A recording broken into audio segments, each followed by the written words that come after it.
this co-parenting relationship, there are a whole lot of terms that we just don't use in our everyday lives.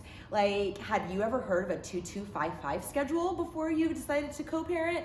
I hadn't. Some people use the 2255, they use 1 week on, 1 week off, or alternate weekends.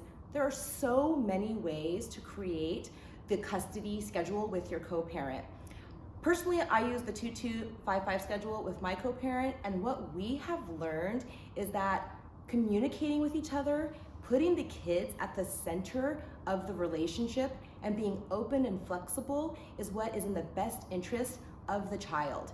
If we didn't learn how to communicate with each other and we stuck to a specific schedule, we ended up having a lot of tension and conflict with our kids and with ourselves. That's not the relationship we want to set up with our children. This is a very big time in their lives, and it's a lot to ask of a kid to go from house to house to house.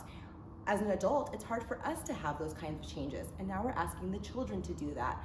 So it may not be easy to communicate with your co-parent right now, but if you remember before you enter into that communication that it's the child that's at the center of that. The end goal needs to support the child and help them feel loved and secure.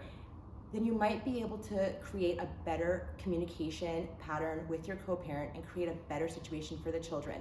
And again, you may start there, and I feel like if you do this and put the kid at the center, you'll progress them along. They just want to feel secure. Give them time and space, if you can, with your co-parent to create the best environment for your child.